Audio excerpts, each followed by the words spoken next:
Hey, everybody, welcome back to the podcast. You're listening to the longest running superhero role playing game on Earth. I'm your host, the Game Master, and today we're talking about the Avengers.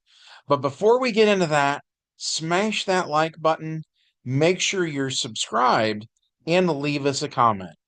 That helps us out with the YouTube algorithm, but also we love to hear from you guys. We've got an awesome community here, and it's all thanks to you. So thank you so much for being here. So, all that said, let's dive in. The prologue to today's story takes place on Earth K on July 4th, 2025, when SHIELD helicarrier Pandora crashes into the Statue of Liberty. It was a mobile vault containing several things that SHIELD wanted to contain, including the Shaper of Worlds. Once free, the Shaper of Worlds alters reality, making the dreams of a supervillain named Flag Smasher become a reality. And that brings us to the main plot of this game session when Carol Danvers uses her ability to detect powerful energy signatures. She pinpoints the source of the reality alteration wave and flies there with the Hulk in tow. When the Incredible Hulk sees the Shaper of Worlds, he remembers him from their previous encounters. So he roars Hulk smash as Carol basically does a fastball special, tossing the Hulk at the villain. On the Hulk's first turn, his fighting is only remarkable.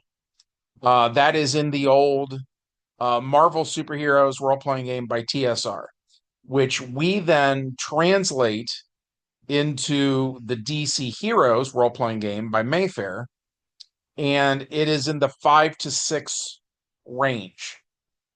So that means that the Hulk needs to roll a 21 or better on 2d10 to hit the villain. And as one might expect, he does not. So that first attack fails. Carol Danvers then tries to use an energy blast, which the Marvel Superheroes game refers to as doing Shift Y levels of damage. In DC Heroes, that would be in the 16 to 18 range. So Carol only needs to roll a 9 or better to hit. She rolls higher than that, so she does hit. But the Shaper of Worlds has a body of 12 as well as 11 APs of skin armor when it comes to energy attacks. And so because you add those two numbers together, you get a 23. She didn't actually roll high enough to do damage, right? So she hit. She just didn't hurt him. On the Shaper's turn, he plans to use his powers against Carol, but she flies away at her maximum flight speed. So that negates his turn. And since the Hulk did no damage, that makes the Hulk even more angry than he already was. And the angrier he gets, the stronger he gets. So, again, according to the old phase rip system, his fighting ability and his strength ability both go up a column shift each round. So now, on Hulk's turn for this next round, he only needs an 18 or better on 2d10. So he still rolls under that. It's another swing and a miss. But once again, he gets even more angry. So then the fighting and strength go up another column shift. Carol flies through and she fires another blast at the Shaper of Worlds. And again, she hits, but again, she does no damage. Since she's the only one that's actually hit him so far, the villain is only focused on her for the time being. But then again, she's out of range before the villain can try to use his powers to alter her somehow, right? And according to the old Marvel game, Carol can actually fly at the speed of light. So when it's the Shaper of Worlds turn, he can't even see her anymore, right? So on the turn after that, Carol does another flyby and she hits and she rolls double nines. And in the DC Heroes role playing game, what that means when we talk about doubles is that you keep that sum and then you get to roll again. And she does. And then on her second roll, she gets a 9 and a 7 for a total of 34. So we look at the table and we see that she rolled so high, she got 7 column shifts, which you count over on the columns of how much damage she did. Remember how before, without those column shifts, she was doing no damage at all, right?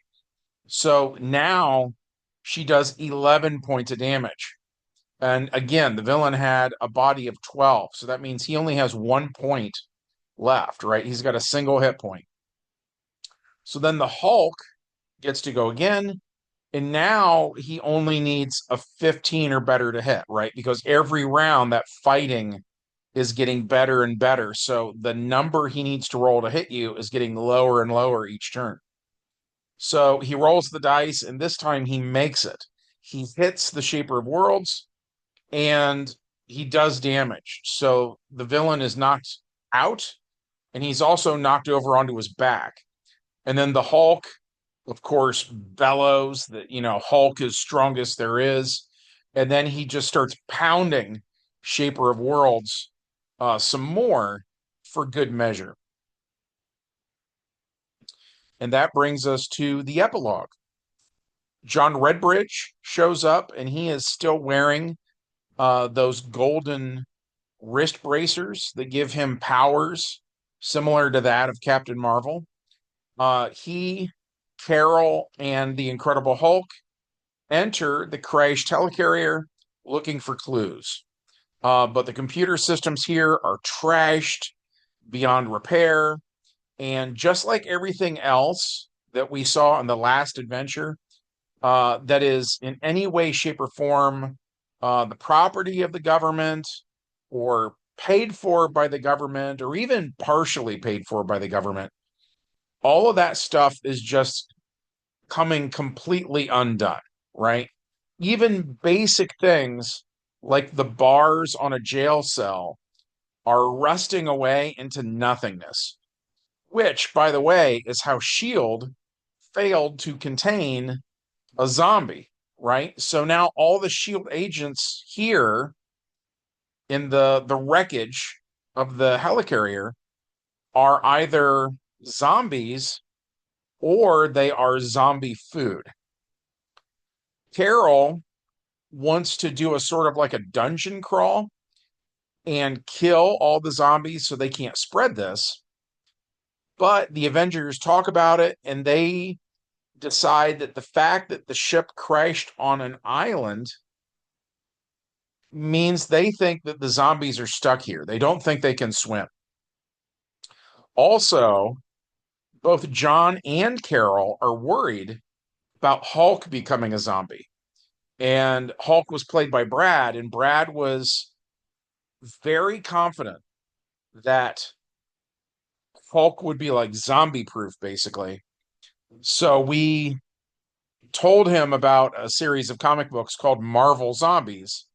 And in that, we did for sure see a zombie Hulk. So the idea of any of the Avengers becoming a zombie sounded really bad.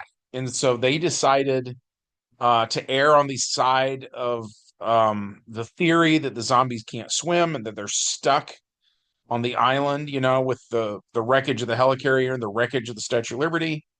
So they just grab the Hulk and they leave the scene, right? And then that was the end of this game.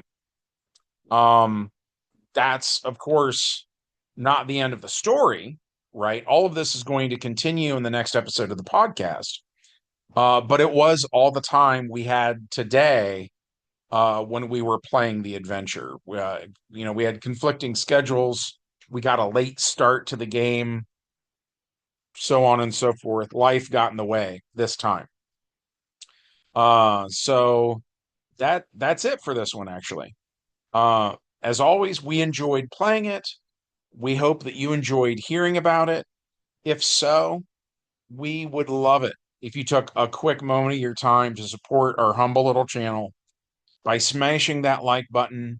Make sure you are subscribed because YouTube loves to unsubscribe you and not tell you. And last but not least, leave us a comment. That helps us out with the YouTube algorithm, and we truly enjoy hearing from you guys. And from everybody here associated with the longest running superhero role playing game on earth, we hope you have a good one, and we'll see you in the next adventure. Bye.